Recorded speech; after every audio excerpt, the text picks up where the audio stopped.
Civilisation and culture है ना, Indian civilisation and culture मतलब भारतीय सभ्यता और संस्कृति, यही चैप्टर समरी तो हम करवा दिए थे। अब यहाँ पे ये जो क्वेश्चन है ये शॉर्ट क्वेश्चन है, याद करो 1 2 3 4, ठीक है। यहाँ से लॉन्ग क्वेश्चन स्टार्ट है। तो सबसे पहला क्वेश्चन देखो क्या है, what do you know about Gandhi ji, किसके बारे में? गांधी जी। अच्छा हम बताए हुए थे Indian and civilization and culture के राइटर कौन है? गांधी जी हैं। तो किसके बारे में पूछ रहा है? गांधी जी, है ना। What do you know, no means क्या होता है? जानना। किसके बारे में? अबाउट गांधी जी, मतलब कि आप गांधी जी के बारे में क्या जानते हैं। तो हम क्या लिखे हैं? महात्मा गांधी। यहाँ टाइम पीरियड देखो हम यहाँ पे कर दिए 1869 टू 1948। इसका मतलब क्या हुआ? मतलब गांधी जी का जन्म जो हुआ था 1869 में हुआ था और उनका डेथ कब हुआ? 1948 में हुआ। तो महात्मा गांधी जिसका टाइम पीरियड था 1869 to 1948 was popularly known as Bapu. मतलब हुआ कि वो किसके नाम से पॉपुलर थे? बापू के नाम से। और इसके अलावा उसको क्या कहा जाता था? Father of the nation. Father of the nation का मतलब राष्ट्रपिता। तो इसका मतलब हुआ पहला क्वेश्चन कि आप गांधी जी के बारे में क्या जानते हैं। तो हम क्या बोले हैं कि गांधी जी जिसका टाइम पीरियड कब से कब तक था? 1869 टू 1948, जो पॉपुलर थे किस नाम से? बापू। और इसके अलावा फादर ऑफ द नेशन। पहला क्वेश्चन क्लियर? किसी को कोई दिक्कत नहीं है ना? चलो अब आगे बढ़ते हैं। दूसरा में क्या, what did Gandhi ji do for farmers in Bihar. किसके बारे में पूछ रहे हैं? गांधी जी। डू मीन्स क्या होता है? करना। मतलब गांधी जी क्या किए, कहाँ, किसके लिए? फार्मर। फार्मर मीन्स किसान। कहाँ के किसान? बिहार के किसान। मतलब गांधी जी ने बिहार के किसानों के लिए क्या किया? तो क्या है? Gandhi ji do for the farmers in Bihar Champaran Satyagraha in 1917। मतलब गांधी जी बिहार के किसानों के लिए क्या किए? चंपारण सत्याग्रह। कब किए? 1917। क्लियर? पहले भी बता चुके थे चंपारण सत्याग्रह। चलो अब नेक्स्ट है, what do you understand by civilization and culture.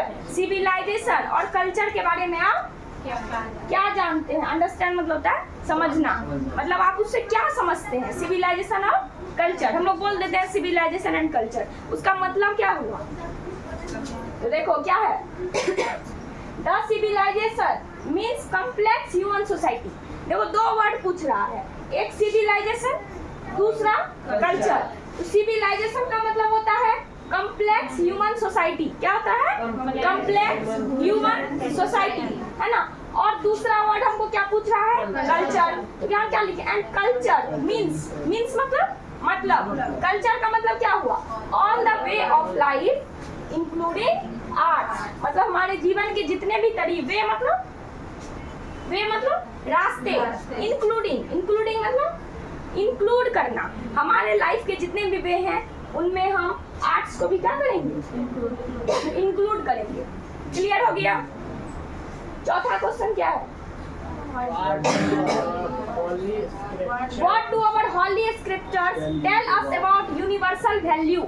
तो हमारे जो holy scriptures हैं वे हमें यूनिवर्सल वैल्यू के बारे में क्या बताते हैं? टेल मतलब बताना, कहना, क्या बताते हैं? तो क्या usually they consider human value are sign dot. ठीक है, बस इसको इतना ही याद रखना, इसमें कुछ नहीं करना है। यहाँ से चाहो तो तुम लोग ये भी लिख सकते हो, our holy scripture tell us about universal value of sign dot, या तुम लोग ये भी लिख सकते हो। अच्छा यहाँ तक किसी को कोई दिक्कत नहीं है ना? अब इसके बाद है long question, long answer type question. ये शॉर्ट था इसीलिए एक लाइन में कवर की है, डायरेक्ट सटीक आंसर। ये क्या है? Long question.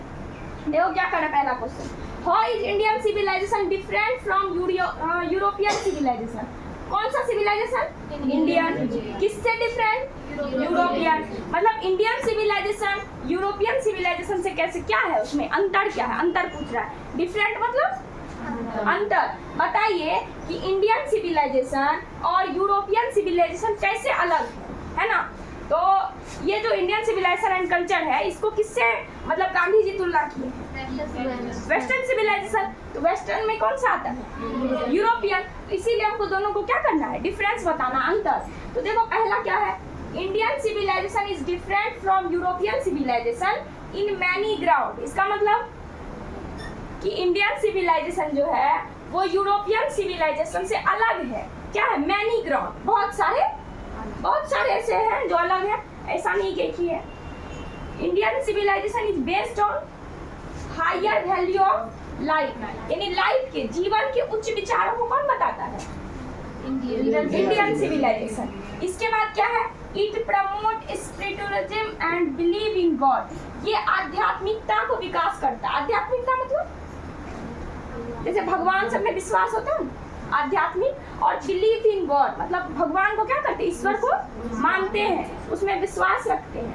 Indian civilization is based on handwork, but European civilization is based on machine. मतलब हम पहले ही बता चुके थे कि इंडियन सिविलाइजेशन किस पे डिपेंड है? हैंडवर्क पे। और जो वेस्टर्न सिविलाइजेशन है वो किस पे डिपेंड है? मशीन। क्लियर? किसी को कोई दिक्कत?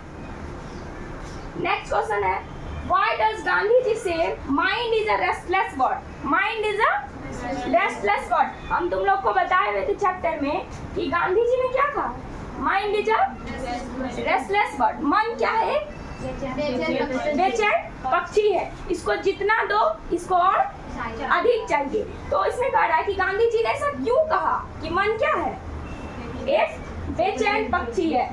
What make the mind restless? और मन को जो है बेचैन कौन बनाता है? तो इसका आंसर क्या है? देखो, गांधी जी से that mind is a restless word. Gandhi ji कहते हैं कि मन क्या है? बेचैन पक्षी है। बिकॉज देखो इसको क्यों, माइंड इज ऑलवेज अनसेटिस्फाइड। मन हमेशा असंतुष्ट रहता है। क्या रहता है?